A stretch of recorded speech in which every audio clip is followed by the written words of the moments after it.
Hello and welcome to Nerdarchy for Nerds by Nerds.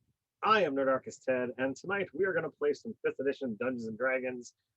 We've got an interesting campaign that we're starting off tonight, where all of these wonderful players are playing wizards.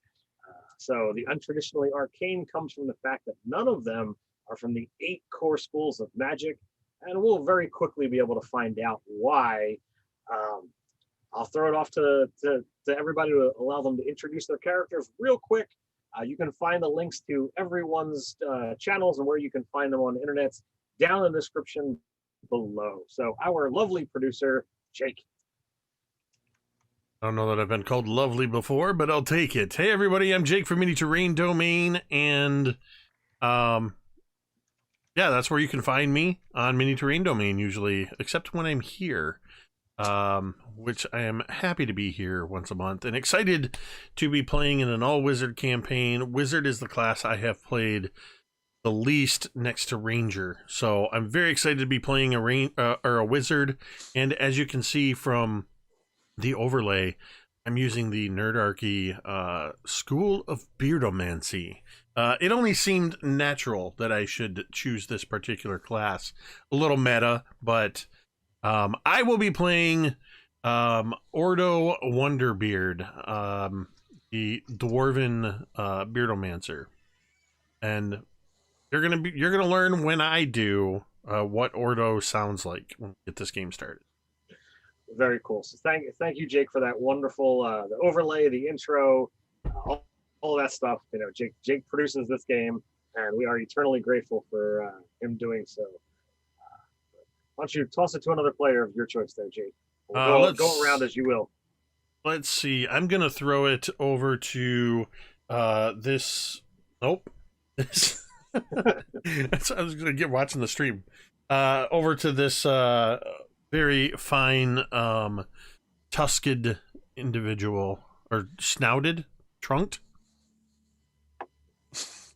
I am Fraginator.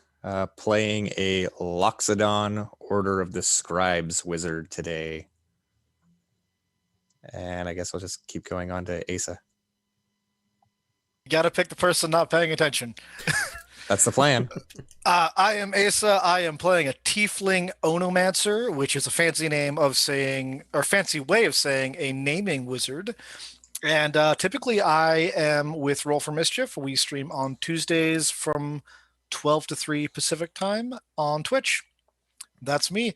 And I'm going to go ahead and grant Robin the next thing. Yes. Hello. I am author Robin Miller. Hit me up if you like weird fiction. I will be playing Chessaline, a Drow Bladesinger. Hey, V.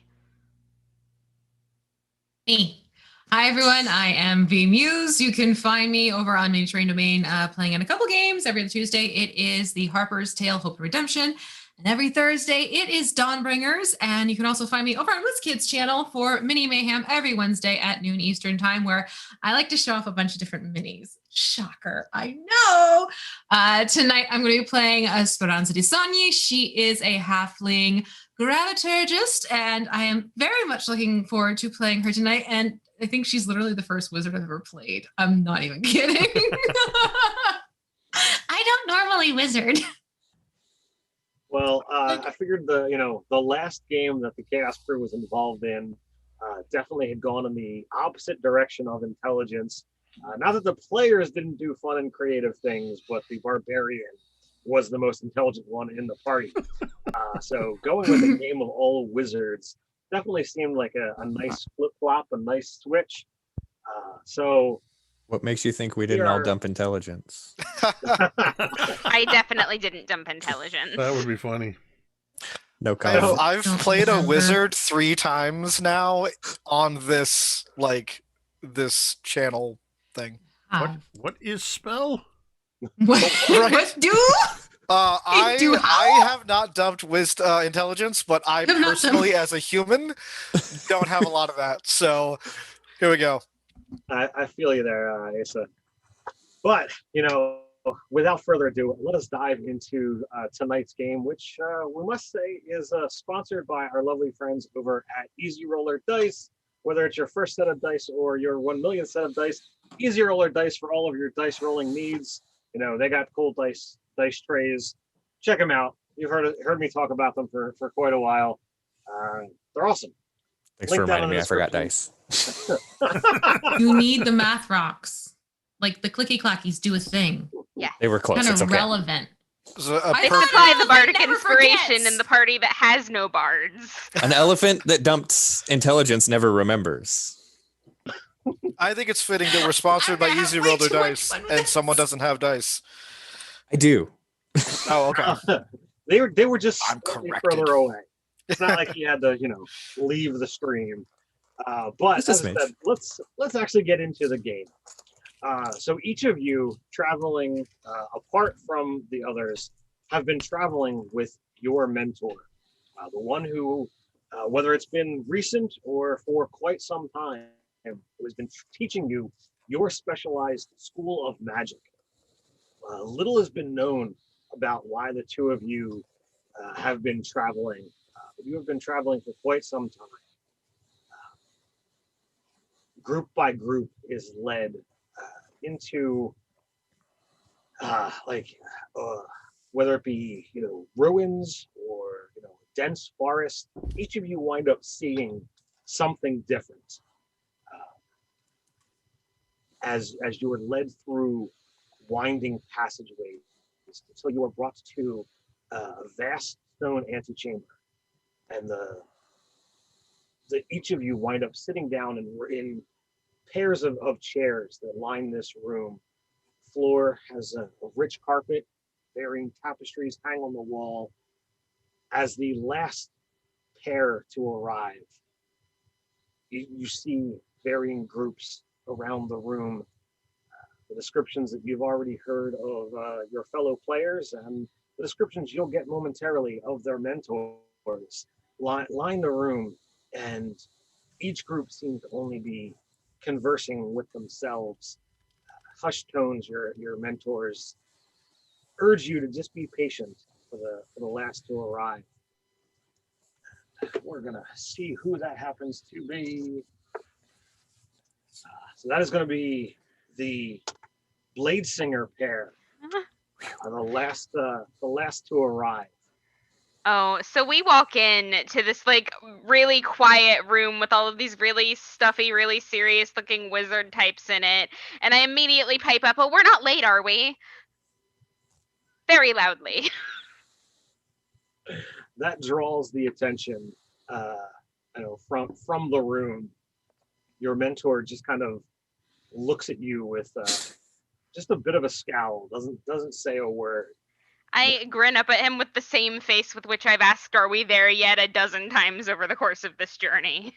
The scowl deepens as the large stone doors on the other side of the room open, and upon them doing so, the four mentors that are seated stand up, beckon their apprentices, and begin walking towards this large room. Inside is a much larger room with a raised dais where there are 8 stone chairs, all seated in a half circle. Sitting atop, or marked into the stone throne, are 8 sigils.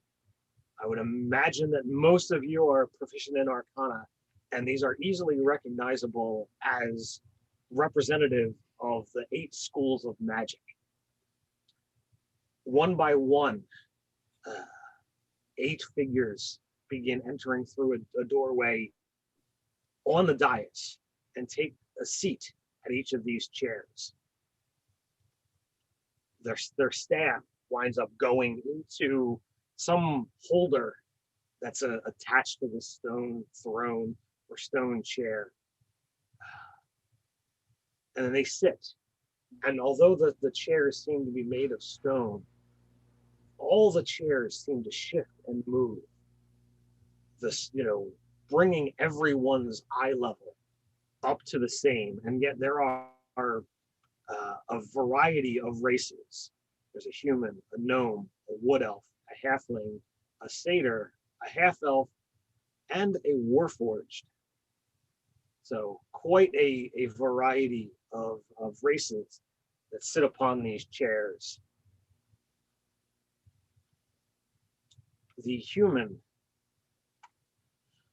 looks down and bids you all have a seat. And the chairs in this room are much more comfortable. There's room to either sit close or sit far apart.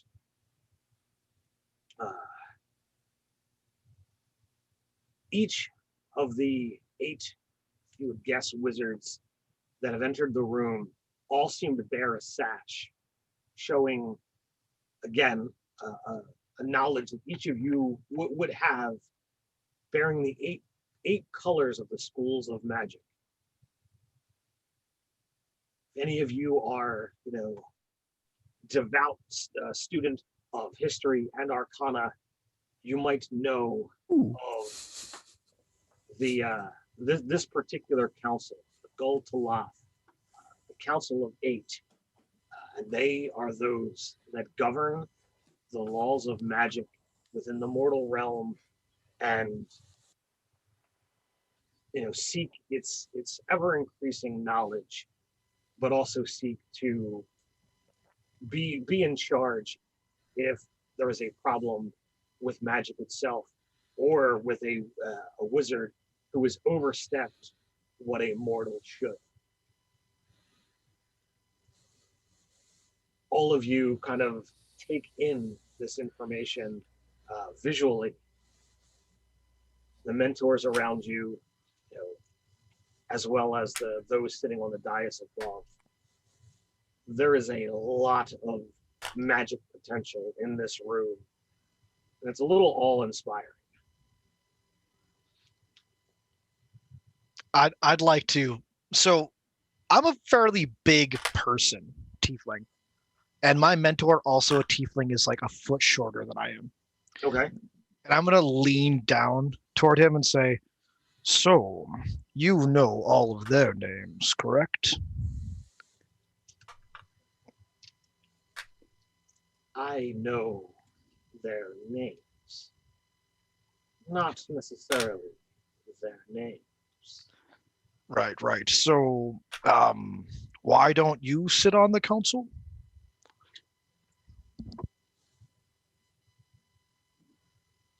It's tedious. Yeah, paperwork is very dull. And one might say that it probably resides within the realms of mortals. That's a fair point, I suppose. I always have something to learn from you. Yes, you do. So as you all, kind of take the seat, a small gnome, she's sitting in the throne with the transmuter sigil above, hair a wild mess, dressed in greens, sash made of light green with images of nature embroidered upon it. Doesn't stand on she stands on the chair rather than step down. But standing up gets her a little bit more vertical to be known. Well, greetings. This is an odd moment that this has happened, and I don't know if any of your magic has actually faced any issues of late. And you definitely get the impression, those of you who kind of pay attention to body language and eye movement, she seems to be looking more at the mentors than the lot of you. But she does seem to try and capture all 10 of the eyes that are there. Probably not staying long on the onomancer's master for reasons. But the council has called this meeting together because there is indeed a problem with magic, specifically within the primary core 8 schools. And her voice kind of slows down as she looks upon the members sitting at the dais. And again, there's some trepidatious looks as they pull their gaze from the lot of you. With everything that has transpired, which we don't know exactly what that is, we are seeking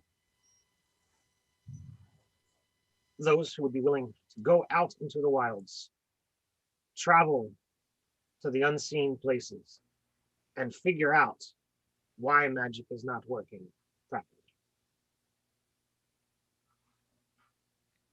Mentors, you have answered the call with your either only or most prized student. We are beseeching you, and she holds out her hand, to kind of encompass the 8 on the dais. Our magic is not functioning properly. The correspondence we've had has shown that yours is.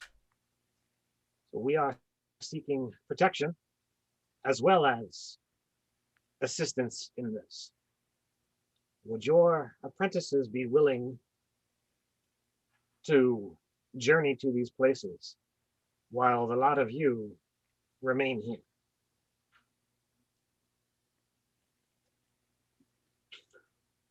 So with that, I'm going to go around to each group, and you can either narrate what happens in your brief individual conversation with your mentor, or I can kind of go back and forth with it as you so desire. So we're going to go in reverse order, and we will start with the gravitonist.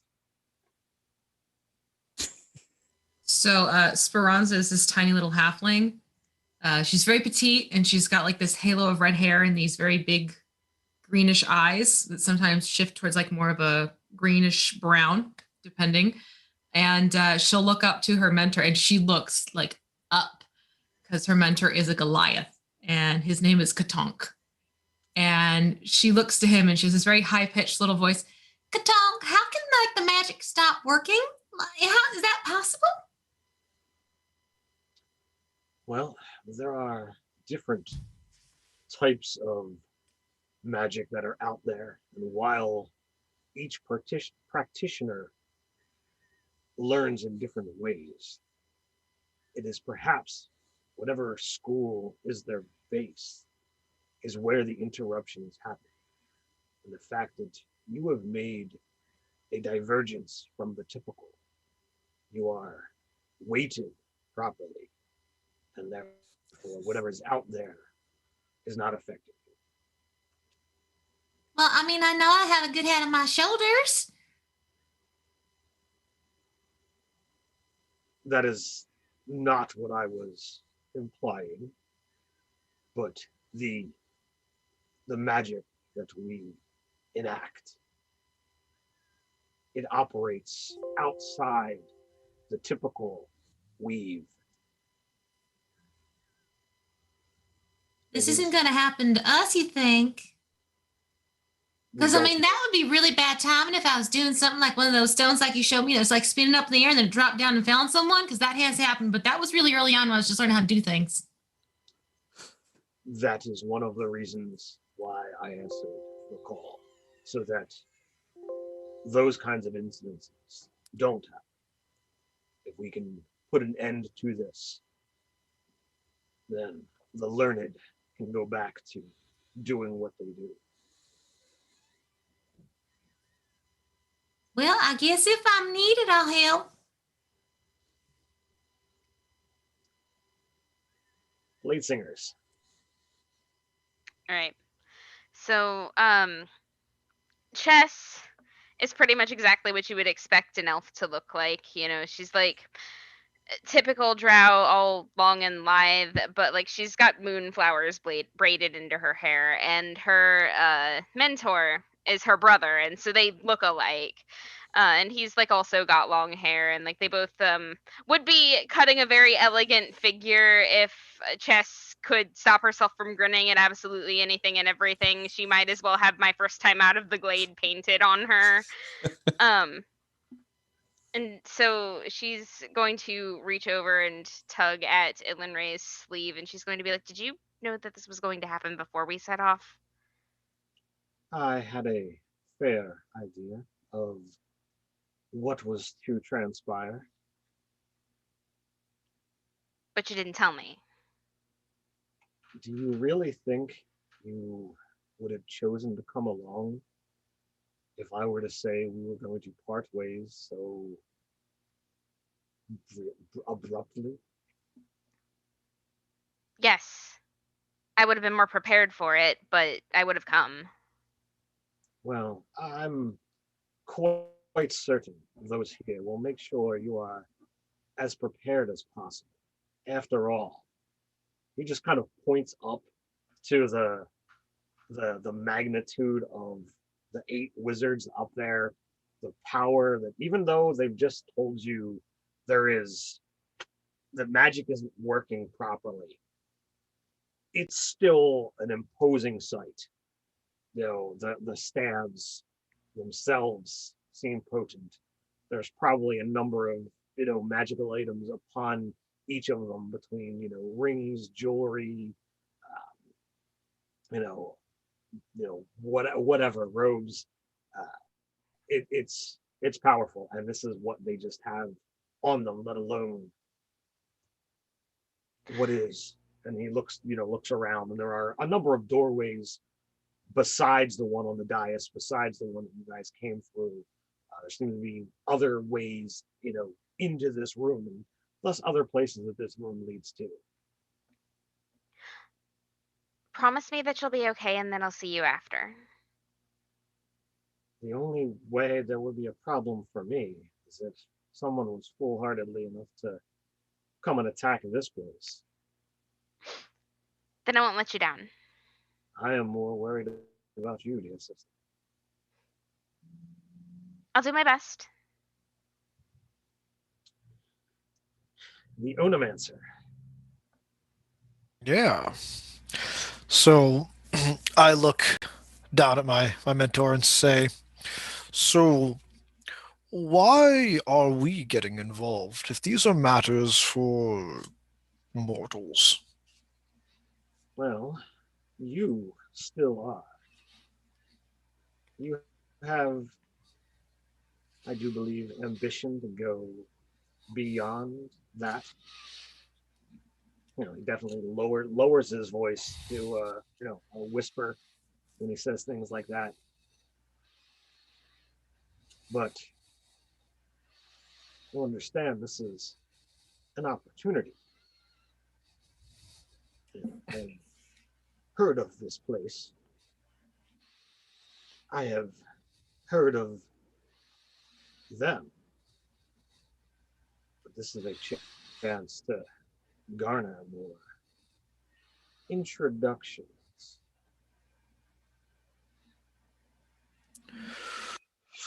I will rub my girthy belly and say, "Well, that is very sensible. Um, as always, I will do whatever it is you ask." Well, I know that you have desires of your own. And while I know you crave, and he just kind of glances down at, the billowy shirt. You know that he keeps the book, right against his chest. And I fight to keep my eyes from shooting down in the same direction.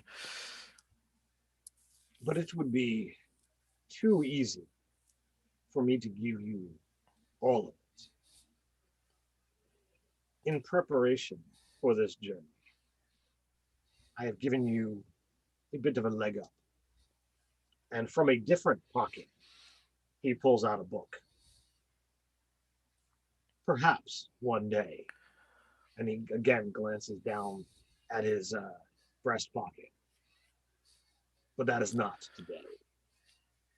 And he hands you a book.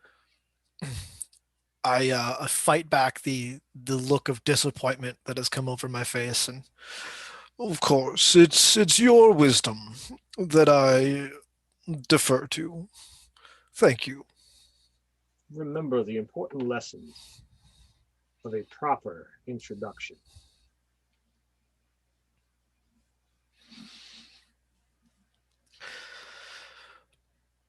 Never give your true name. Well, I meant you pay attention when others introduce themselves. Of course, I know that. People often speak their secrets without even realizing it. I can listen. Excellent. Over to the scribe. All right. So Avtok will look down at his mentor, a ancient withered Vidalcan female, and Madam Sestri. I am only here because I'm your only student, amn't I?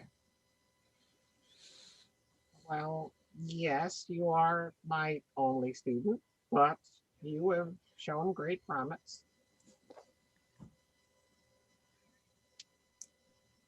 It has not seemed that you have thought so lately.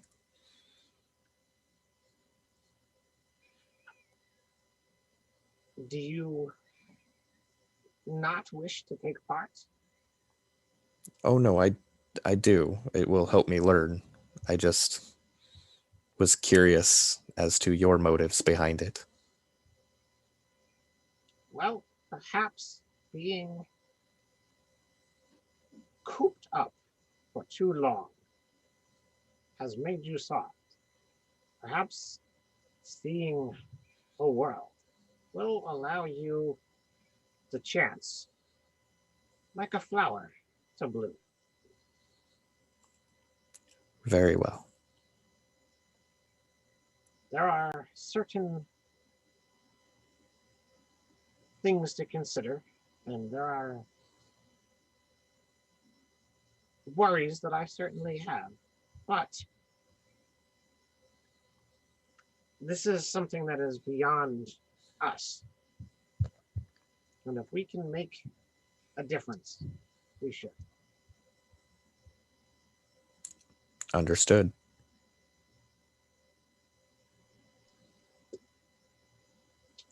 And last but not least, the Beardomancer. Ordo is a lavishly dressed dwarf wearing robes of fine blue trimmed in gold, gold rings upon the fingers of both hands. His beard is this magnificent, mostly auburn, but there's a few streaks of blue, red, green, yellow, all the colors of the rainbow, but it's in these huge ringlets so that it just seems to curl out. And if you look closely, you might swear, out of the corner of your eye, you might swear you see movement. And if you stare long enough, you might see some of the beard hairs seem to be moving of their own accord, twisting into new ringlets, occasionally braiding themselves into small braids and then undoing themselves. Equally magnificent hair, long thick lashes, the most brightly blue eyes. His mentor is a bearded dwarf woman who is less ostentatiously dressed, but has no less, in fact, perhaps more glorious of a beard. This is Glorianne Silkenbeard. And this whole time, the two of them are sitting sort of close together, and you might hear the sort of You know that sound when somebody with a really loud and or deep voice tries to whisper? And Ordo's just been doing that this whole time, pretty much mostly commenting on how he could improve upon the hairstyles of others, how much better they would look with this color of hair, would bring out the color of their eyes, looking over at the Scribe, wondering just what would a Loxodon look like with a magnificent beard trailing below that trunk. And after a little bit, though, he says to her,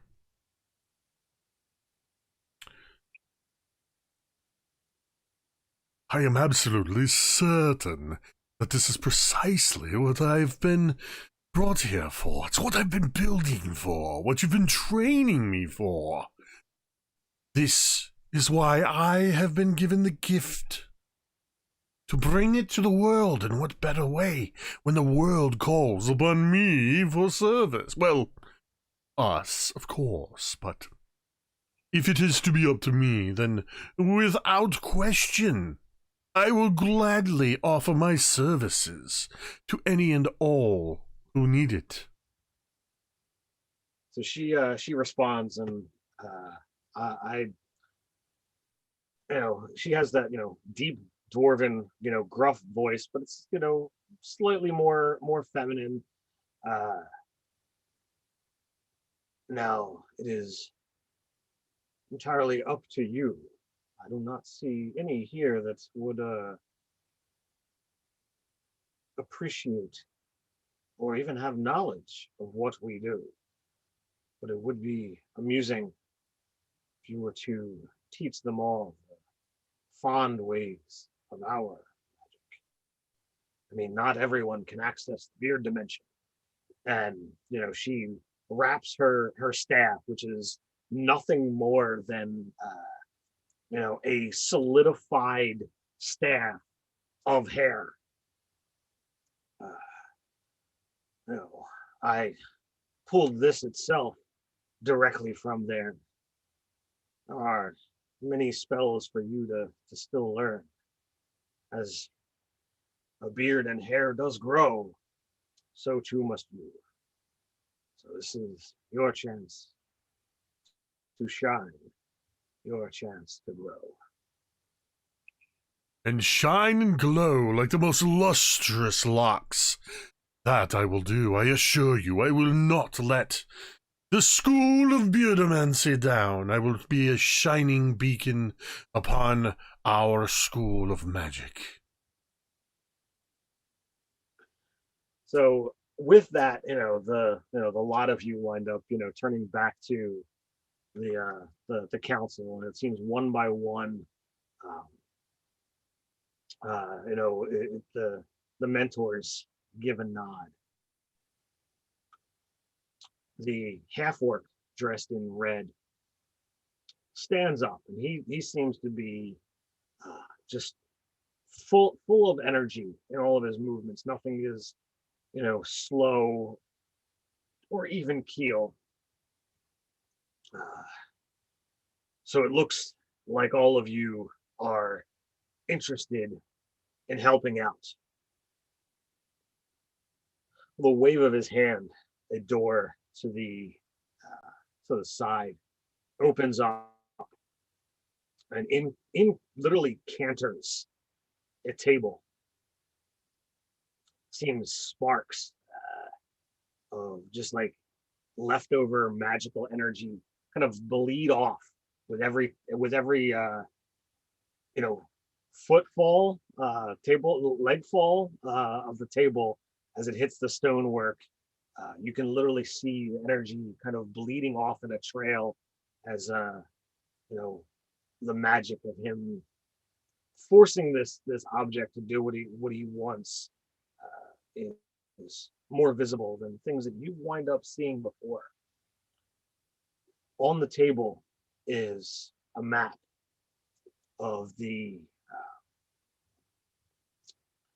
the local area, the local continent, if you will, and there's a variety of places that seem to be, marked so that it's like a waypoint or a task point, if you will. Many of them look like they're in the middle of nowhere, though there are some that certain to be in very civilized regions.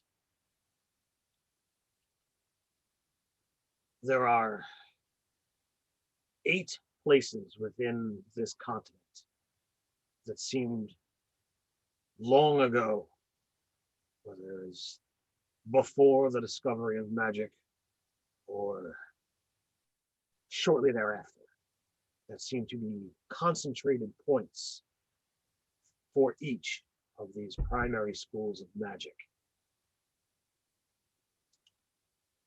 I think this would be a fine starting point for the lot of you that are going from here. We'll send you off with some supplies, some things to make your journey easier. And first and foremost, we're all here schooled in the arcane arts. It would be foolish to send you off unprepared. Another council member stands up, waves their hand, another door opens, and inside you can see there are rows and rows of bookshelves. Take your time in the library. Imagine your books are full of empty pages.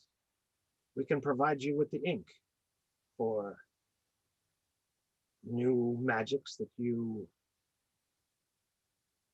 are able to cast at present, and maybe 1 or 2 that you hope to learn someday.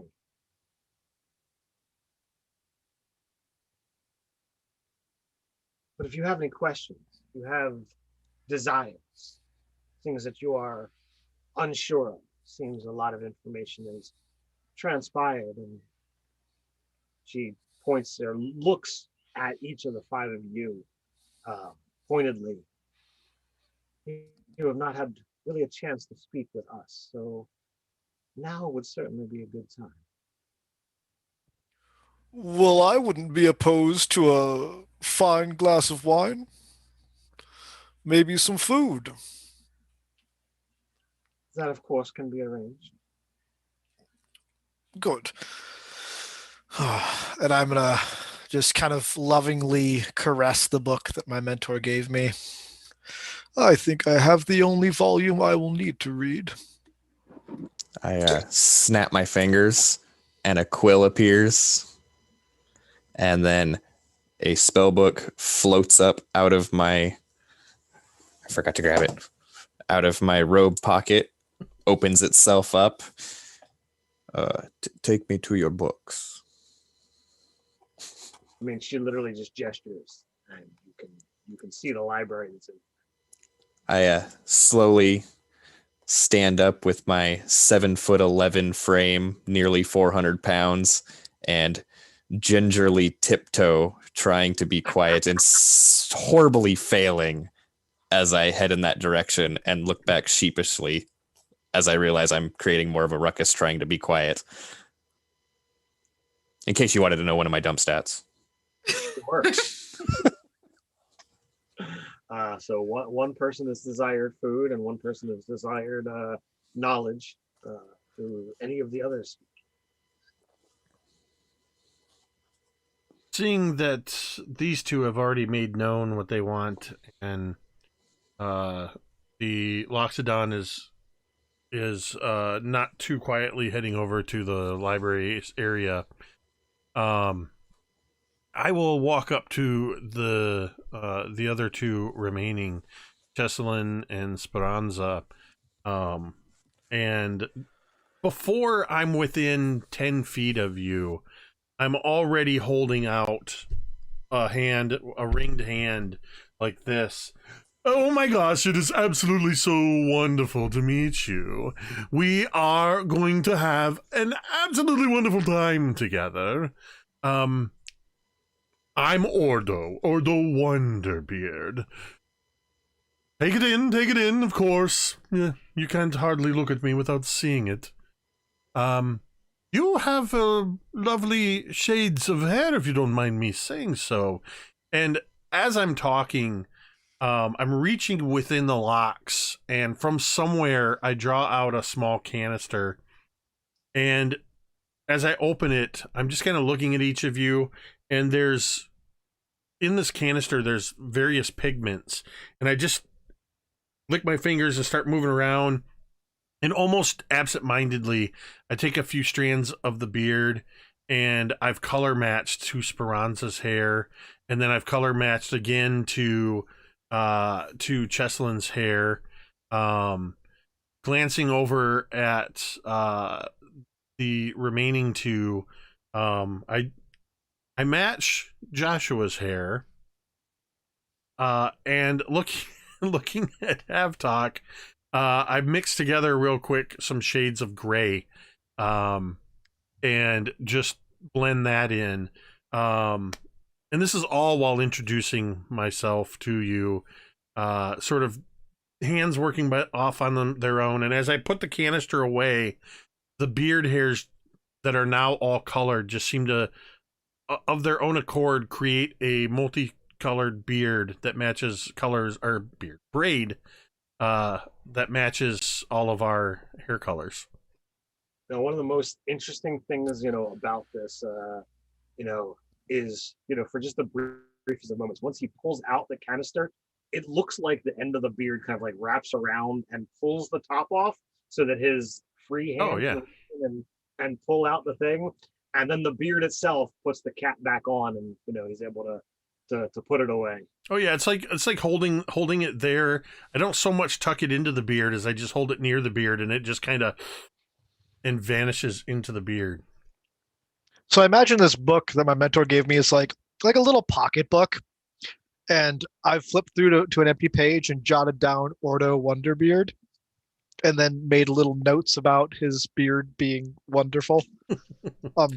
Also, my hair is like shoulder length silver hair that's usually slicked back behind my horns. No beard. I guarantee you that this campaign is going to have more hair and makeup in it than any game I've ever played before, and I'm here for it. I find that beautiful. But anyway, I've introduced myself to you, and I'm still hold my hand out to each of you. You are? So I grab it in both hands and shake. I'm like, I'm Chess. Chess. Lovely name. And you? No, I come up and I actually, because you're going like this, so Speranza does this and she kind of like wiggles her fingers underneath yours. I'm Speranza, nice to meet you. That's lovely, and my palms are quite ticklish. This is absolutely wonderful to make your acquaintance. I think all of us are going to get along just wonderful. I'm really glad to hear that, because I was kind of worried that some of these guys would be a bit unpleasant, but you seem perfectly delightful. Oh, please. If I'm ever anything less than delightful, be the first to tell me, dear. Okay, I'm glad I'm not the only one with a bubbly personality, because I know that sometimes can get irritating. At least that's what they tell me. I imagine she said, Speranza, nice to meet you, in just one breath. So I've written down Speranza, nice to meet you as her name. I find it unbelievable that anybody would think that you were anything less than perfectly delightful. Well, I guess I can get a little heavy sometimes, or a little bit too light. But that kind of goes with the territory, so I guess it's a good thing. Well, together, we shall be an unstoppable force. I'm all for that. Plus, it means I'm not the only one who's got to get worried about getting stepped on. And she'll look over towards Avtok. I stick my head out of the area I'm in. Guys, They have so many books. I stick my head back in.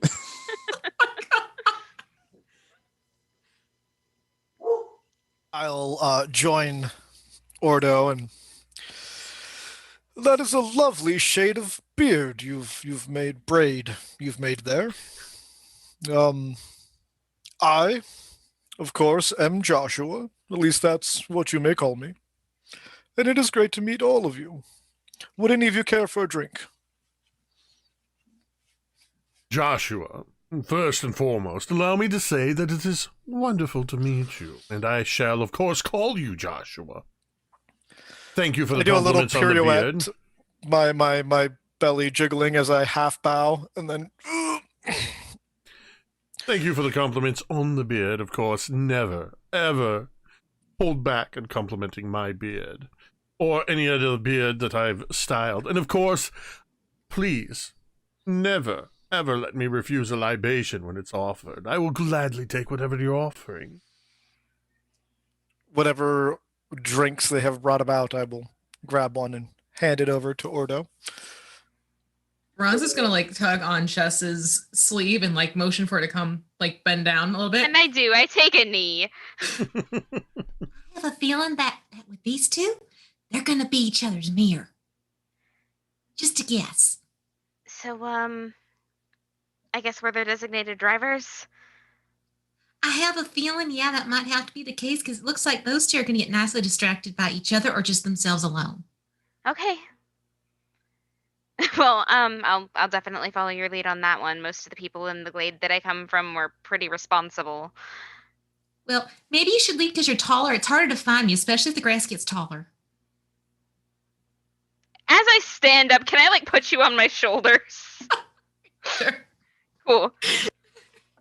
Easy solution for that. This is what the tongue does too. It works out nicely. We seem to have allowed the fifth mentor to just wander off on his own. I'm sure he's happy with his books, but still, we should make the introductions. You just want to see that library. I mean, it is books. It is books. It is books. Heading on over.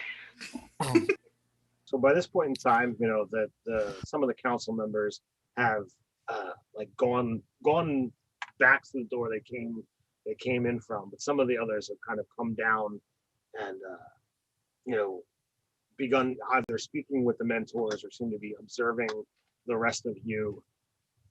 The Warforged, you know, doesn't seem to wear any clothes or robes. Their silver body seems to have like a blue sheen to it, and the sash that they wear from shoulder to hip is just like basically nondescript blue sash. The faintest bit of embroidery can be seen if you look really close that shows that same sigil that was upon the chair. They come over to the lot of you. I am Locke. I would be pleased to direct you towards whatever things in the library you might be looking for. Is there a key? Ah, I see you are attempting humor. No, because usually like the library stuff, there's things that are kept under lock and key. Oh, my apologies for not understanding. I thought you were trying to make an attempt at humor of my name. No, I thought that because you're a lock, there's going to be a key because you're here. I was wrong, wasn't I? Abjuration. Neither one of them gets the joke.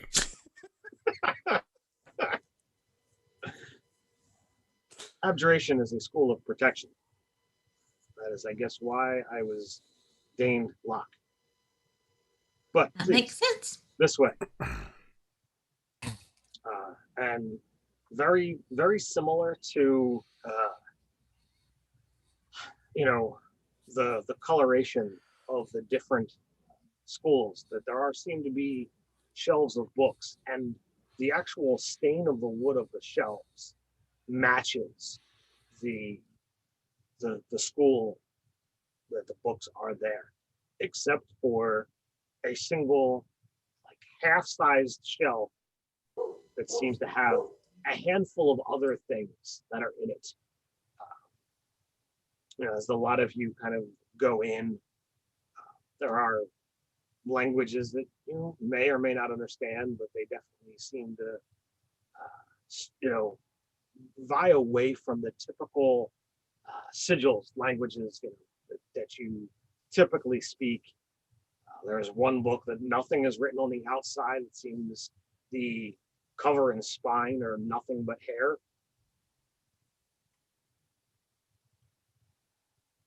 In this very well organized library, you will find things that you would be able to use in your travels.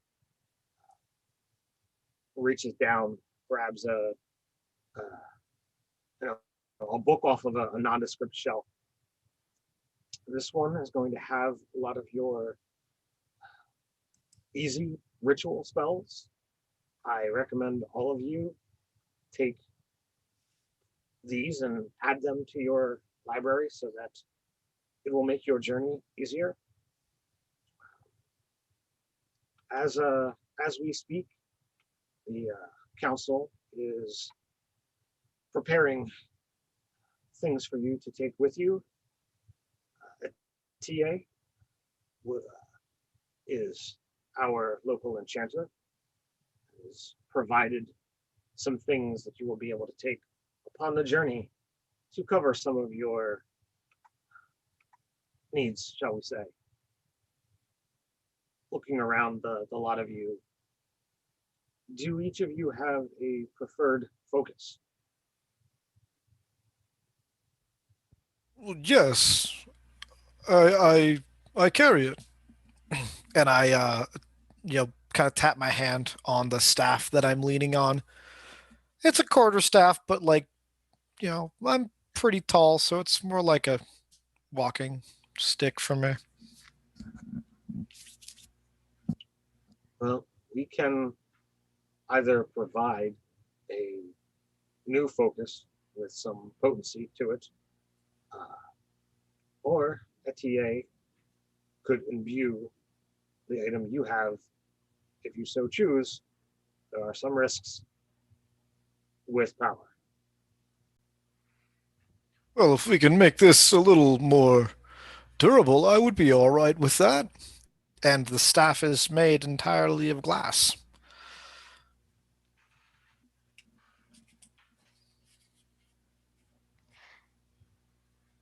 Ilan says not to draw my sword unless I intend to draw blood with it, but that's typically what I end up using.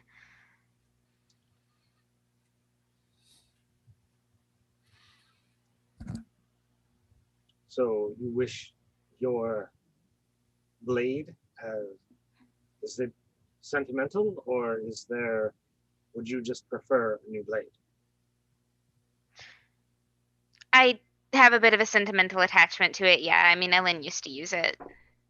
And what about the lot of you? Are you talking to me? Well, my beard is actually the focus of all of my arcane energies. It handles most of the somatic and material components required for my spells, as well as focusing the magical energies. Now, if I could just teach my beard to speak, then it could do all of the spell casting for me. So, obviously, I am very sentimentally attached to my beard. But if perhaps there was some sort of adornment or enchanted element that could be woven into it, I would not say no to such a thing.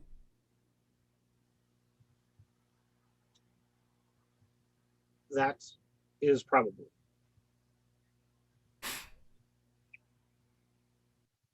I mean, I have my little crystal. I use it, I wear it every day, and I'll hold it sometimes when I'm really concentrating really well and making sure things happen. And she'll pull out this, it's just on a simple leathered lanyard. And it's this blue crystal that shifts in blue colors and catches the light in different ways. And it's probably about the size of her hand as she holds it up, but it's very thin and narrow. Okay. Avtok, hearing this from down one of the shelves of book lining and whatnot, going through things, his spell book kind of floats over and lands in front of him and jumps up and down like, me, pick me. Because I use the spell book as a focus.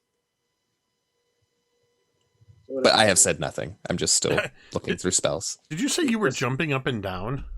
No, the book is. Oh, The spell book jumps up and down almost to kind of get attention, but Avtok does not stop looking at this.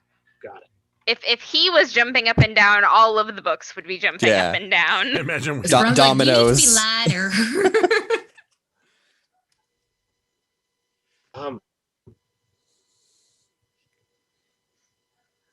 Right.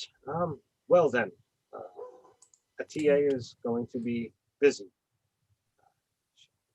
This will take some time. Viewing items with permanency is not a quick process. More time for looking at spells, it seems.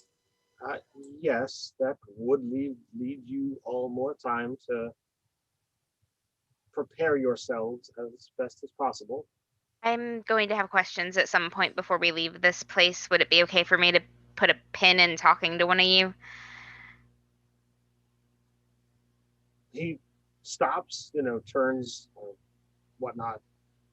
It really, it's a Warforged. I don't know how Warforged with genders typically go, but they stop and look at you, giving you the full attention. You could ask your questions, and I will either provide answers or provide a time frame in which answers will be provided for you. Well, that's just it. I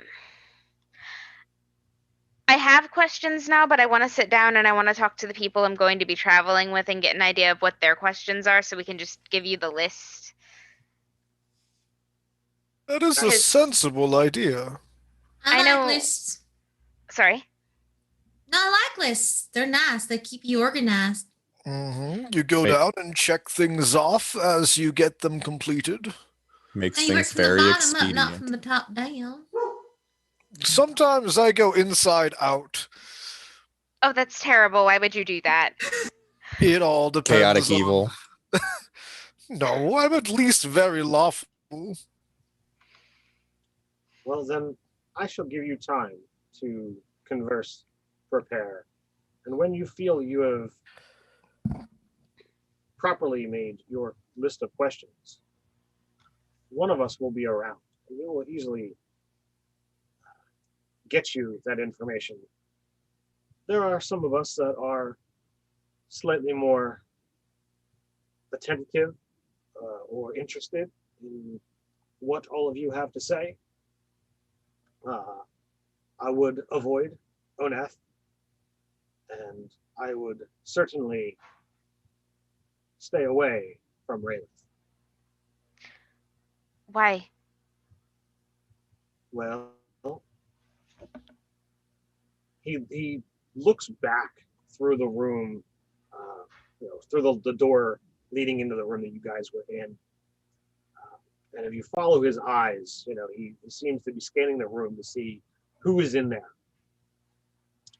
And he leads, his eyes first look to almost the middle chair where the half-orc was sitting.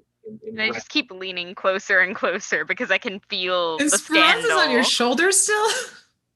Yes. So she's like, So Oneth is always far too boisterous, always appears unstable and on edge, much like evocation magic, his specialty.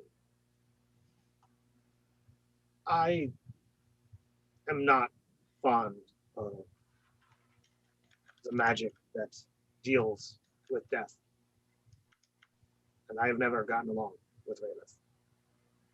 and the half elf is dressed in black. You know, the sash only standing out because it was like edged in like this, you know, bone white along its edges. He just kind of like glared the entire time that you guys were in there. And when it was time to get up, he got up and stormed off. But his chair is closest to the doorway, so he was the last one in, the first one out. Okay. I think I understand now. And I'm gonna like straighten a bit. Oh, sorry. It's okay. If you would have fallen, I would have caught you. That's very supportive.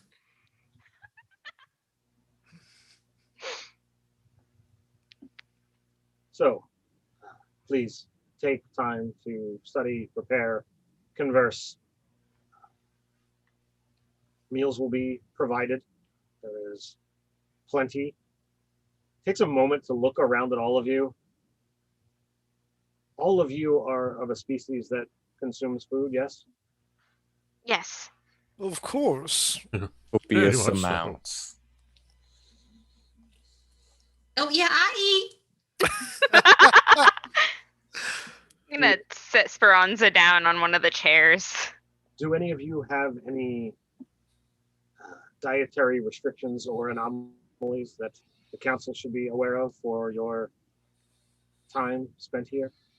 I would like to say that a lot of people try to feed me peanuts and I'm allergic.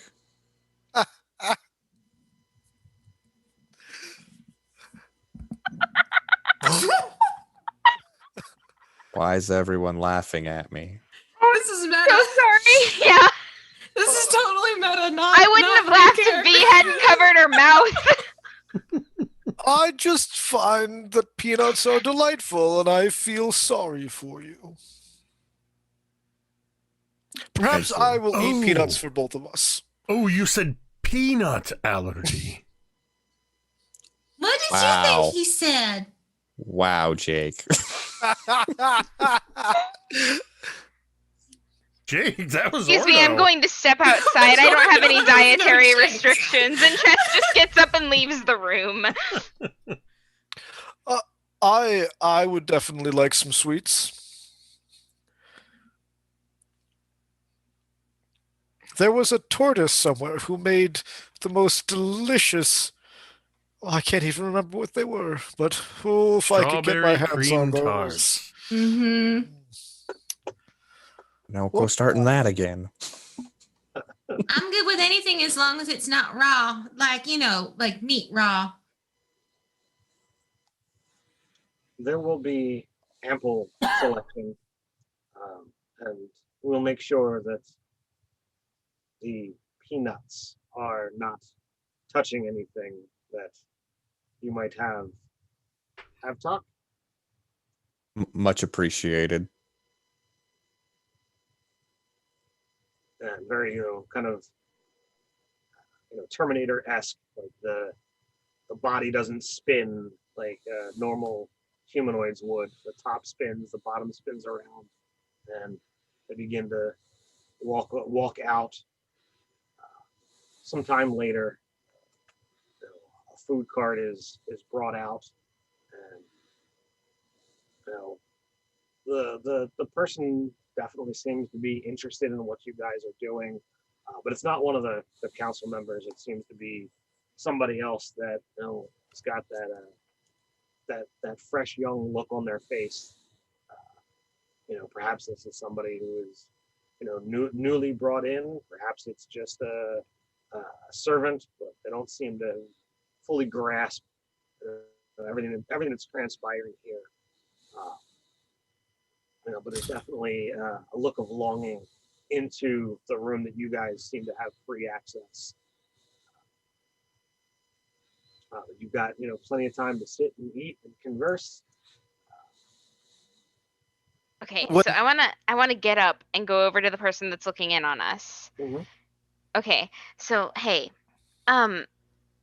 what if you were going to look for something in this room, what is the thing you most want to find here? Well, I've never been allowed in the room. Yeah. I would assume things on the top shelf.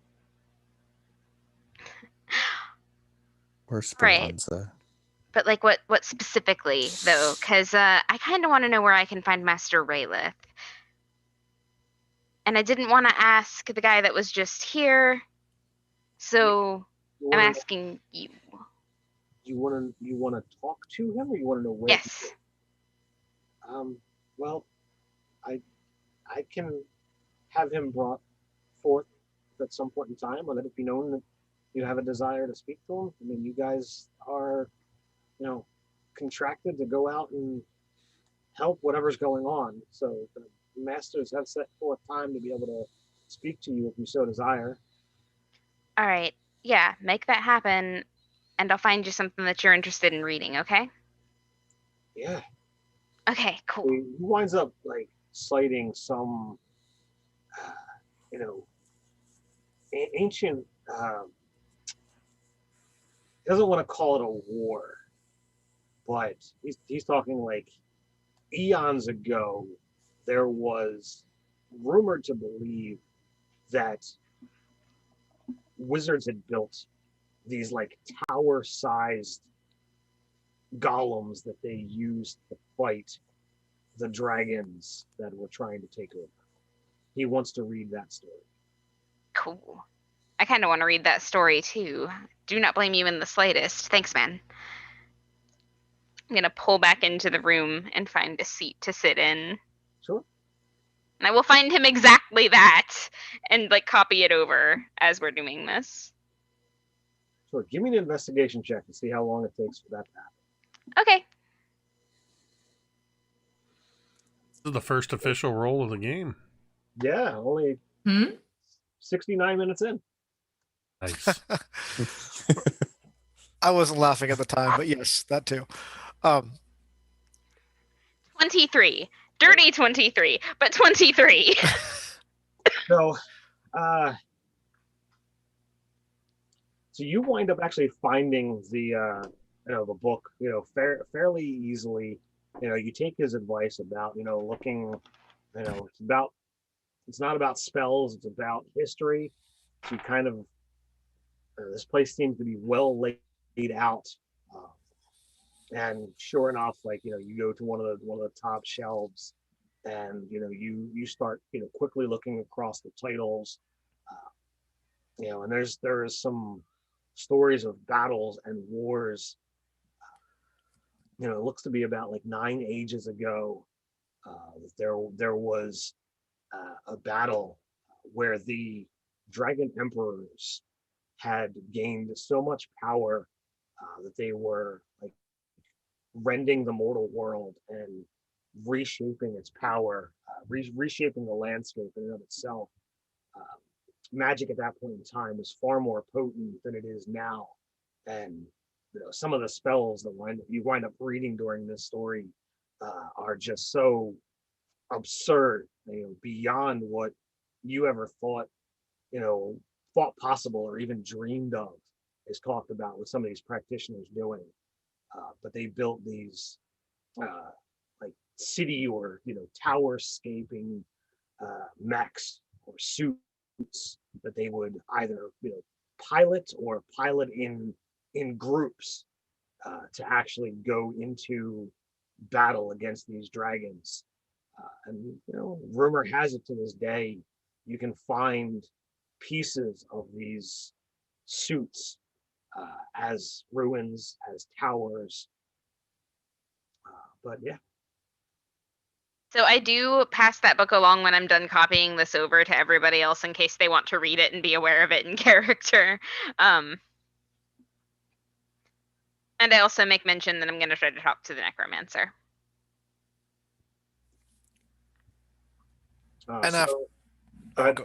After perusing some books and picking up a few rituals, I will make my way out to the main room where all of the masters and the council are still gathered, and mingle and discuss with as many of them as I can.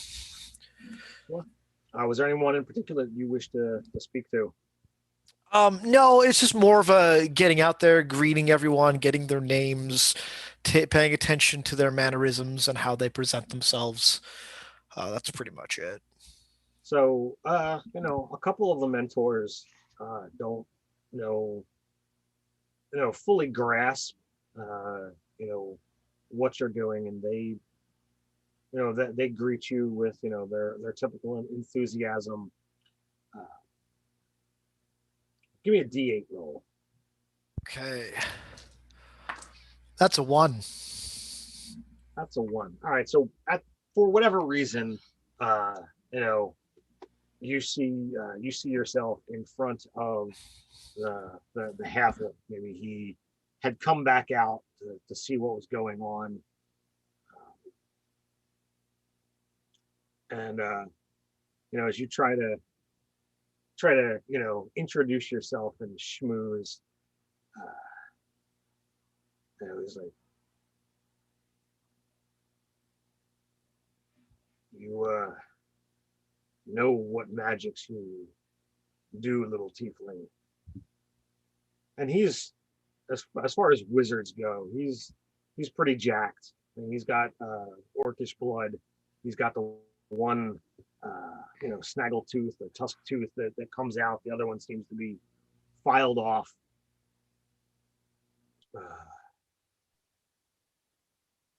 I am referred to as Oneth Bloodsword, but you will not get the proper introduction from me. Well, that is very wise, Onath. I commend you. And I'll inquire on schools of his evocation that he does, right? Yes. On schools of evocation and just generally discuss, because evocation is kind of where my secondary like natural talents fall as a tiefling, and the ability to manipulate fire.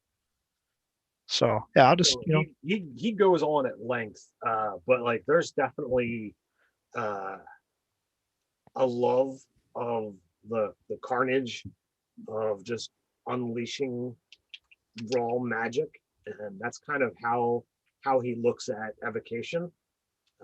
It's you're able to literally rip the magic out of the air and let it loose with just the slightest direction of, do you want it, which of the primal forces, which of the elemental forces do you wish it to become, and then once it's directed, then you're able to cause all of this. And he doesn't give the boring lecture that some wizards get into. You can clearly see that he's got passion for what's there. Are you trained in insight? Yes, I am. All right. Give me an insight roll. I would love to. That is a 21. Nice. So no, I'm sorry, that's an 18. I have a really low plus 20 insight. So I don't know if you had overheard the earlier conversation with Locke, but the over enthusiastic, the yells too loud attitude that Locke seemed to present about Oneth seems to be a charade. You can see that there is definitely a keen intellect and control that is there, and that everything else is just that. And a deep passion for your art, I see. Indeed. Well, this has been most interesting. Then I'll give him a slight bow and wander off and discuss with someone else. Sure. So did anyone else want to talk to someone, talk to each other before Raylith makes an appearance? Yeah, Speranza would go off and try and see if there's like any place where she could sort of stock up on getting either some like herbs or recipes for healing, like that type of thing. Sure. When you inquire, you find that this is a vast complex that exists. There is kitchens, there's gardens, there's access to an entire lab, so you can get into tinkering and alchemy and herbalism, and all of that kind of stuff is there. Um, and if you're actually interested in doing into alchemy and making potions and that kind of stuff, you would probably seek out. How do I pronounce that name? Irze Mosswood, the gnomish transmuter. Uh, she seems to be kind of wandering the gardens as you kind of head out that way. And as it stands, she's a gnome, so she's only a little bit taller than you. And you can kind of see that she's got this contemplative look upon her face, but she's, as described earlier, very, very wild hair. Does not seem like it's been brushed in quite some time, but she's just kind of like running her hands through the bit of tall grass and herbs that seem to be on the one side of the garden. Excuse me. Yes. Hi, I'm Speranza, and I was just wondering, would it be okay if I kind of went through the garden here and just picked like some herbs and things, so in case I need to like help someone who like maybe got a scratch or maybe got hurt, because sometimes that happens. And I mean, where I'm from, it's always good to be prepared and make sure you have things on hand so that if someone gets hurt, you can help them out really fast, right quick. And I mean, it may not always fix the problem, but it's always good to kind of save off the, just I want to help them. Well, I expect that you're going to be going into many dangers with your journey.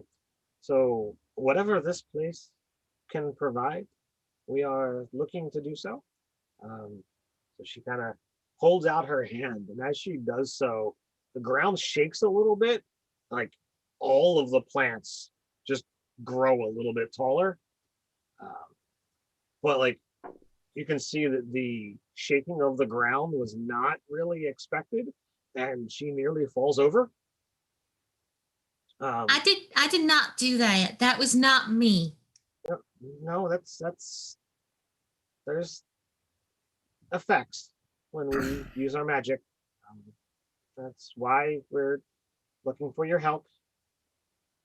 She stands herself up to full 4-foot height.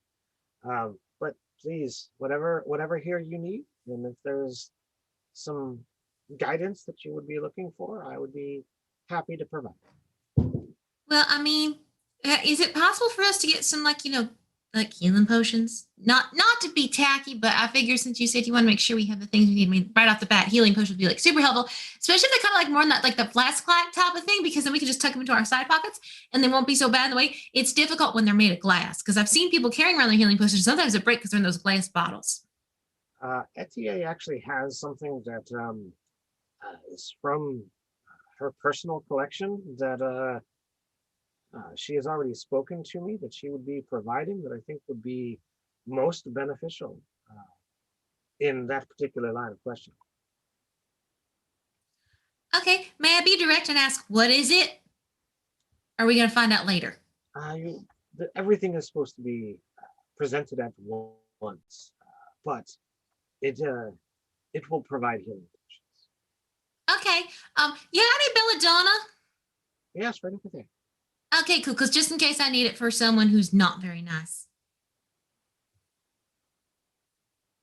So she points out, all the different things, even a couple other things that you might not be aware of, but you can certainly spend some time conversing with her if you so desire.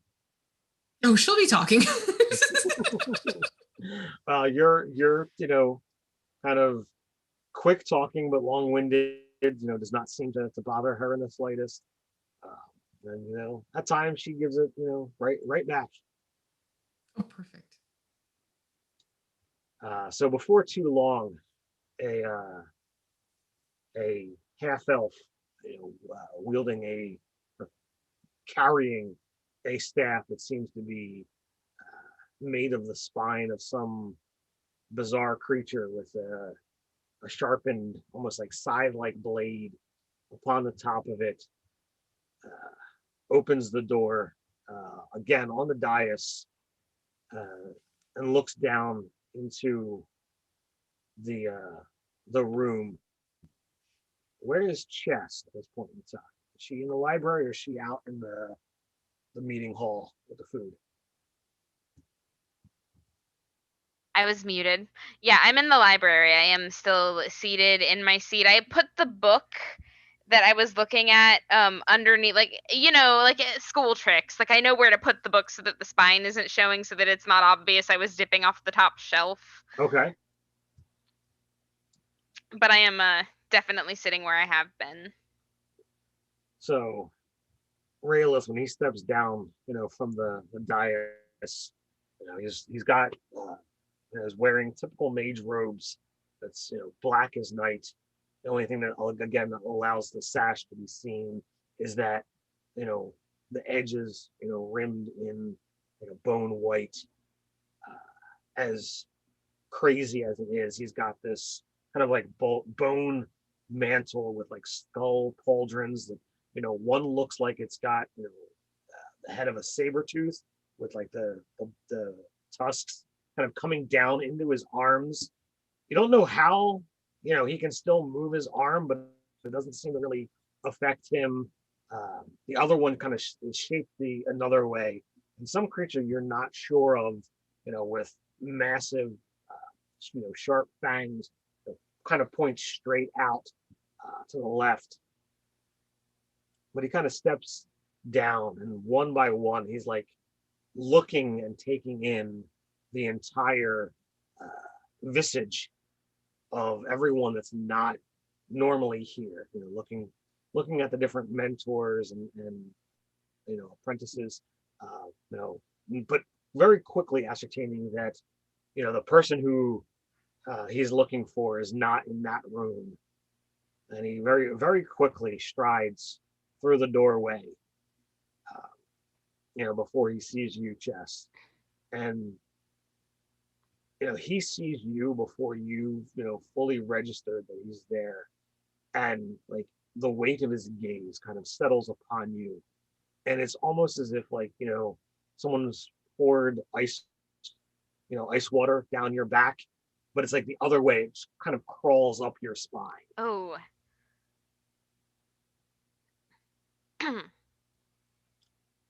You deigned to ask me questions. I did, and I do, if you've got a minute. I've got all the time in the world. That's not ominous at all. All right. I want to know a little bit more about the nature of this disturbance.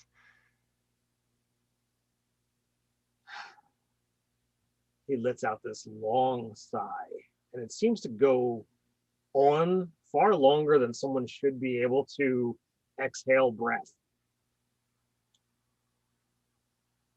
Part of the conundrum here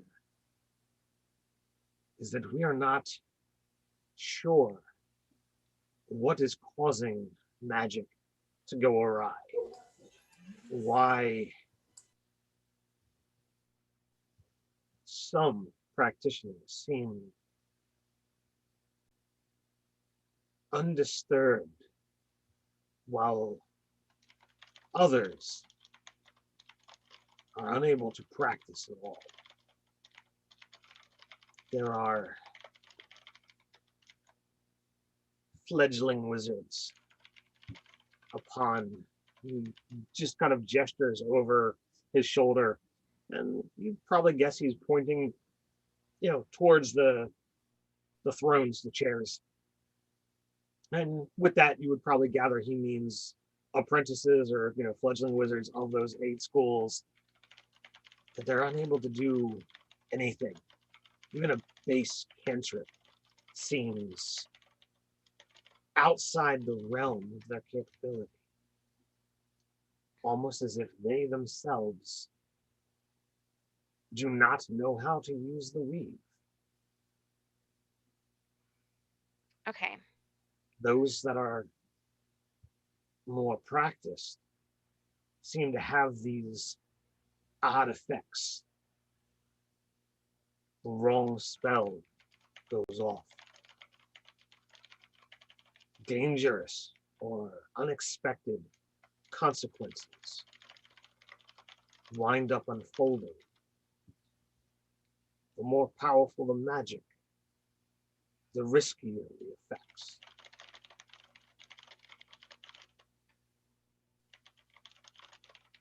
The Gold Talath have agreed that for the time being,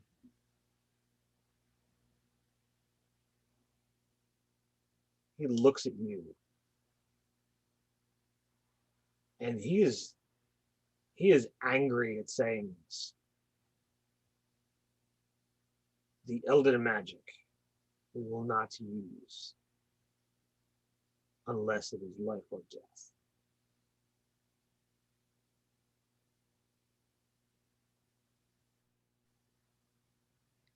And with with that term, you would probably guess like the upper tier spells is probably what that would refer to. To gamify it, 6th level and higher. Okay.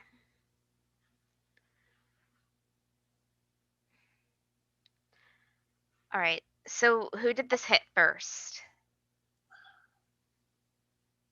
Like, assume we're running a diagnostic. We're like diagnosing symptoms in a disease, right?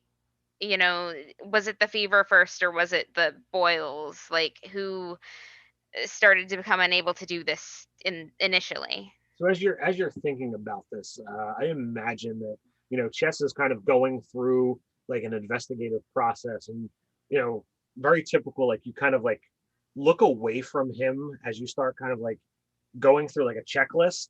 Yeah. As you talk about like disease and boils, like you kind of like glance back at his face and you just see this eerie smile, like just making this eerie too big smile dawning his face as you talk about these things that for most people is a problem, but he seems to find interest in Yeah, it. I flicker one back because that was entirely by design. Well, as with everything, there is a start and an end, life, death.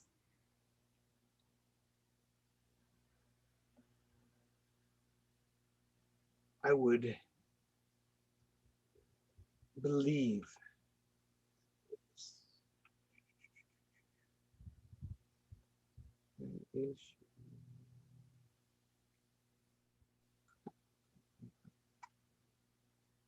sorry, so Zam, the satyr, was the first to experience magic that did not seem right. And what's his school? He is conjuration. Okay. Flighty little fae that he is. We just assumed that he was dabbling in magics that he ought not to, like so many of his fae brethren.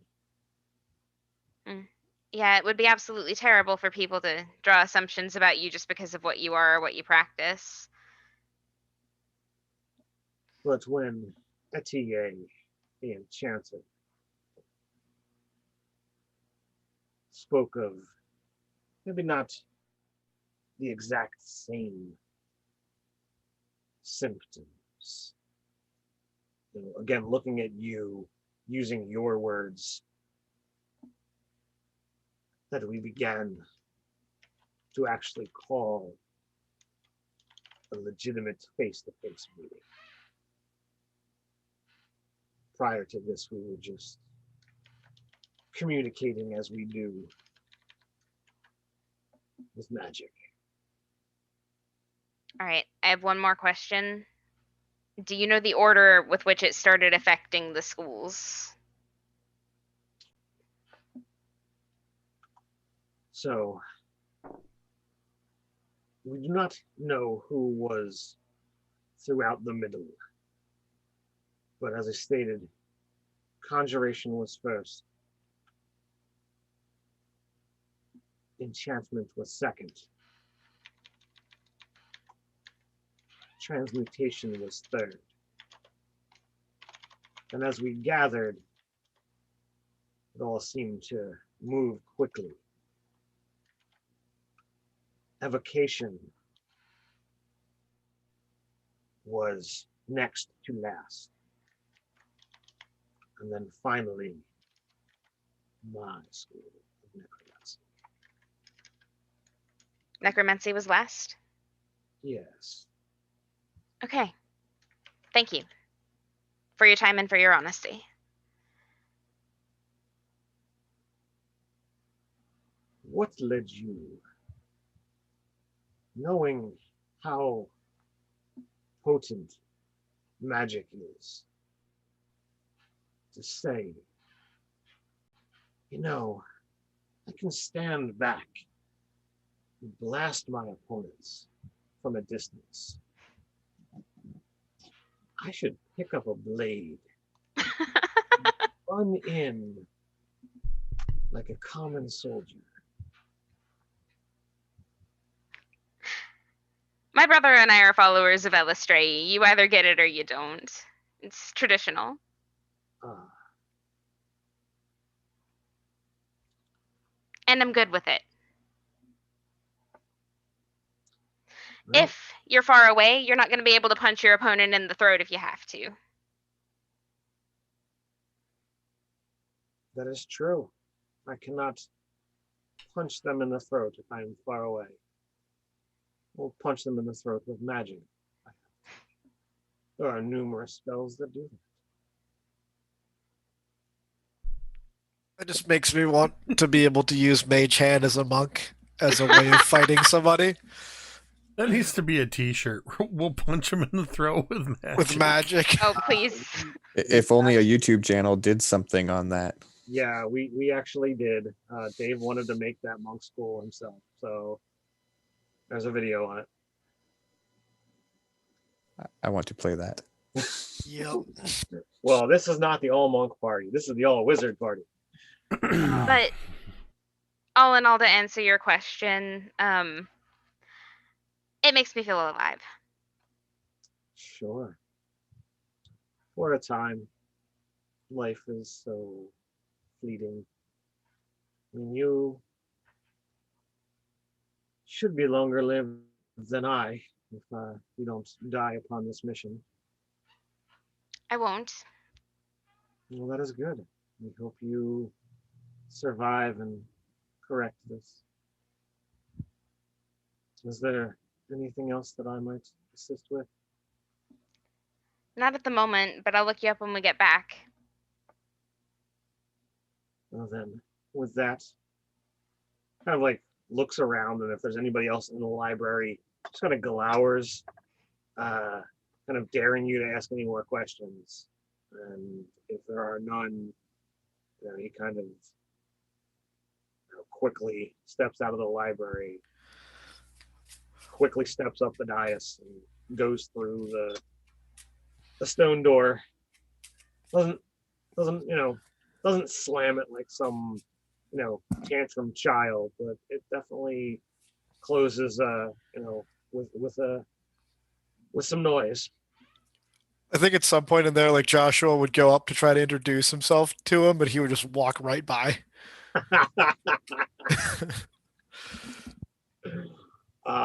So after a bit of time, meal is brought out for dinner. You guys have had quite a bit of time to socialize with each other, what have you. Handful of the council winds up joining the You don't know how it happened, but like the dais, the chairs aren't in the room anymore. In the place that was, there's like a long table, totally, like medieval style, with chairs lining both sides. Way too many for a lot of you, even if all 8 council members and all 10 of you were here. There's still space for more, but not all council winds up attending. But Etienne, the enchanter, she winds up coming out. Her voice is, very soft spoken. Her yellow sash, the silver flowers, a very pale blue dress, winds up coming up to each of you in turn and kind of goes through, almost the same process that, Locke did, and asks to inspect, the individual item, that you would like enchanted, for your focus. I imagine the chest kind of like looks to her brother of like, am I allowed to draw it, really? And he kind of gives you a nod. She inspects it. Clear that she has handled a sword in so much that she knows not to touch the sharp edge, but does not seem truly practiced in it.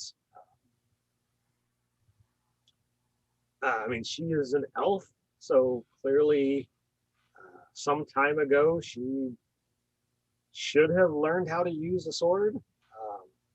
What type of blade is it? It's a rapier. Rapier.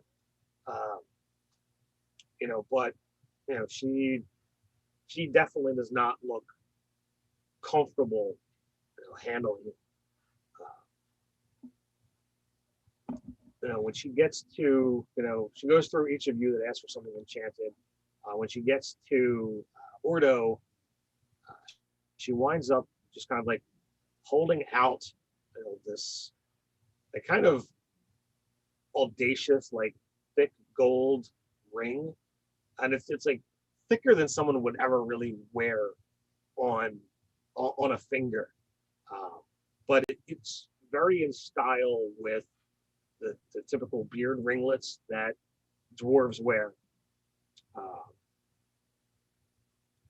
do believe that this would function if you wish to use your beard as your focus. I would just add this to it. Truth be told, I don't fully understand your particular school of magic. She kind of like rubs her chin, but I don't judge those who choose to do so. And there's definitely moments where she's like choosing her words, and you get the sense that those paying attention that she is trying her utmost not to say anything that would insult you.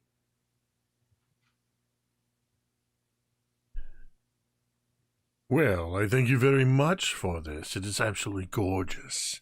And should you ever grow tired of having a cold chin, with a little bit of enchantment and some magic of my scissors and grooming shears, I could see that you have yourself your own glorious silken beard. Go ahead. If that happens, I will seek you out. I would be honored. And those trained with insight, totally get the idea that the if was a very, very big if in her words. It's definitely the, yeah, we'll get together sometime.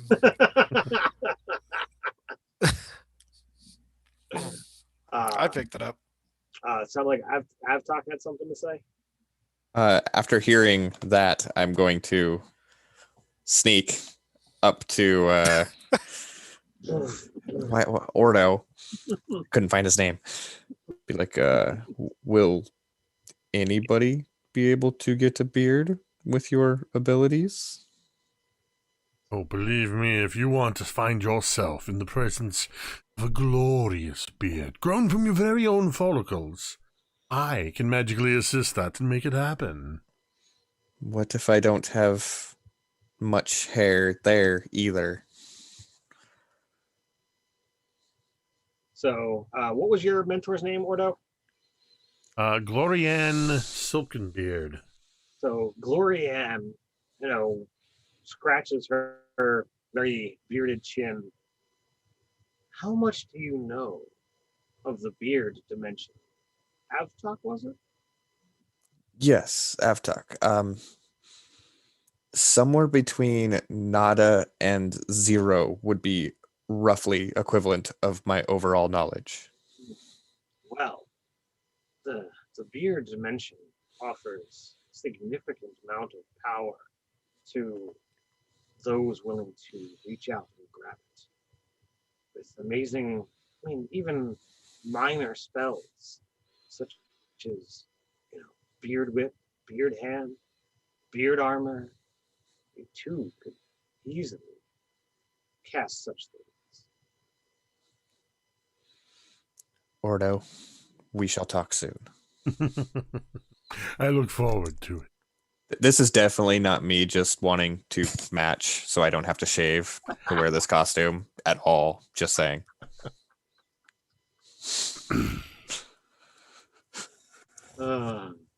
That's hysterical.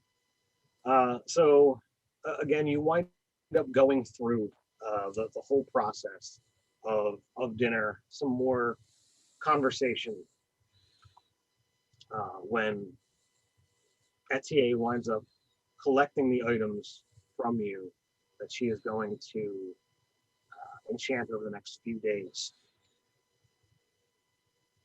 Now, over the course of this time, you'll have continued access to the library, put things in your in your books. You can always, handle that, any kind of questions and whatnot. She's taking my book. But there's a large wooden chest that is brought out, in between dinner and dessert. And inside seems to be a bundle, a variety of items.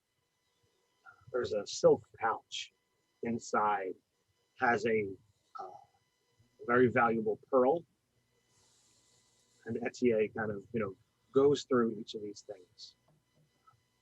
Imagine in your journey, there's the chance of coming across items that have magical properties. This is kind of a necessity for that particular spell. He holds up what looks like a very large shirt and looks to kind of each of you and throws the garment in the direction of Chess, and it flies through the air. And when it lands, on a table next to Chess, it lands with a much heavier, like clanky sound. I'm glad this didn't hit me in the face. I was certain that it wasn't. So this is a glamored armor. I do believe you're the only one. Well, perhaps Ordo would be interested in some as well. But this is armor that you'd be able to wear, since you do appear to be the type to head into the thick of things. And Certainly certain am. combat would actually will happen at some point in time. It's a dangerous world out there. But it's glamored, so you can make it look like whatever you want from whatever towns that you happen to go through. But it is suit of studded that has a minor enchantment upon it for protection. It's made by Locke. It holds out, a very smooth, looks to be a river stone that's about 4 inches across. This stone is linked to a very similar stone in our council chambers. There's a spell that typically allows one to communicate across distances. This particular stone, once per day, can reach out through this stone to that one and enact that same magic. A very short message, 25 words or less, will be able to respond. So if there is a problem, something that you feel we need to be informed of, or whether you are looking to just keep us apprised of what it is that you have done so far, you may use this. I would urge that you not use it for meaningless conversation. Some of my fellow council members will take it as an insult that you are wasting their time. But as he asked, it has been said, so that is done. She puts that aside. She pulls out what looks to be almost like a small crafter's apron, or something that would just get tied around the waist. It's got like 5 pockets, and there's 5 little bulges. Rather small. And she reaches in, doesn't fully pull it out, but there's a small vial of, looks to be like a reddish liquid. This is something that comes from my own personal store. Not used it in quite some time, but there are 5 of you, so it's pretty appropriate. You can pull a potion out of each pouch once per day. If you remove the potion and do not consume it within an hour, the potion will vanish. So be cautious of its use. Containers are not going to break. They themselves are just merely the conduit for the action, or the magic, I should say. But it's a very, very nice design and should hopefully help. But the potions are pretty decent. They're not your simple common healing potion. They're greater. So that should see you through quite a bit. And then the last item I have in here, she pulls out this very, very large jug, like a wax sealed top. This can create a variety of liquids.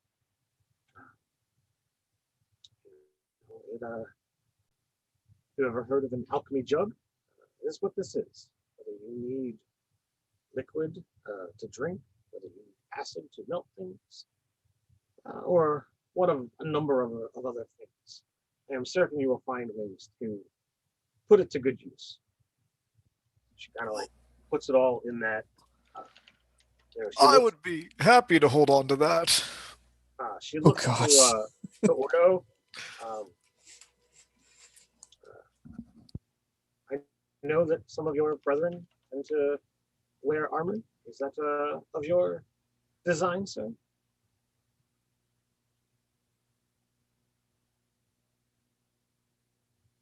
I prefer not to wear anything too tacky or gaudy. And of course, armor of certain components, certain composition, of course, hampers my ability to perform my craft. then if it is not something you desire, then she kind of like tosses the extra one off to the side. And if there's anything else that might suit your needs, again, we'll have a few days. We'll see what is here. But you guys are able to, spend the time going through the stuff that she provided. We have a nice evening meal, some enjoyable desserts, and a variety of cakes and pastries, what have you, were brought out. And then the map that Oneth had talked about from the beginning. And Oneth and Locke wind up coming in after dinner. Zan, appears out of a very, very sparkly, very almost out of control portal that seems to last a little bit longer than it should. His vibrant orange sash clashes with his metallic gold shirt and stylish breeches. It's got a crown of freshly picked flowers. He's got this just almost childlike, jovial smile on his face, even despite the fact that he nearly set something on fire by teleporting into the room. And starts talking about the different places that they'd be looking to send you all to. The things that seem to have the most interest, both to Zam and to Oneth, is on a mountain plateau. The item that is associated, or the place that's associated with evocation magic. It's been referred to as many names, but Zam kind of refers to it as the Boomstone. And it's this plateau is literally littered with arcane sigils across it. And there is a rock that floats above the whole thing, and it seems to be stuck in this almost time loop as it explodes into fragments, sending shards in every direction. But before the shards get too far, they're brought back together to reform the exact same stone before it yet again begins to, quiver and shimmer and explode. But it's not always the same. It doesn't explode into the same fragments. It doesn't explode with the same energy. It doesn't explode with the same elemental force. It seems to go through a variety. You can feel the hot, the cold. You can hear it explode over and over again. And there's other locations besides that they begin to describe in detail. And as you are kind of plotting and planning, this is where we're gonna leave off for tonight. We'll get into next time, having the chance to have done a time jump ahead a few days after a TA has had a chance to enchant your items and what those things all wind up becoming. And we'll get into what the actual adventure is next time. For those kind of watching at home, sorry, this one seems to be a lot of very in-your-face lore dump and what have you, but I think this is going to be a very, very fun, very chaotic, very enjoyable game. Yeah, and you can't start an all wizard game without a bunch of lore at the very beginning. Yeah. Hey Ted, before like the day ended, could Speranza have picked up that little apron with the bulges and put it on? Oh, absolutely. Because she would have put on, she'd be like, he has pockets, and have just been thrilled. I love her. That's great. I'd like to have a after credits blooper scene where when we were talking about the hair with Ordo, I was like, I don't have much up here, and then they cut but I have a whole lot on my back. We could take it from there. So Because I looked up elephants, they have hairy backs apparently. It's true. They do. Why do I know that? My family has a membership to our local zoo. We go there all the time. Well, back before the end times. So we've seen the elephants when they were here many times. But if you're unfamiliar with this particular group, thank you for joining us. Chaos Crew is something that we do once a month, usually the last Friday. But we've got 6 wonderful people's schedules to kind of flip flop. Lots of people have channels and things going on, so sometimes we have to move it. But stay tuned to social media. You can always check back here. We're always sharing it out. So I thank you all. Don't forget to check the links to not only these wonderful people, but our fabulous sponsor, Easy Roller Dice. They're great. So as always, until next time, stay nerdy. Stay nerdy. Stay nerdy. Easy.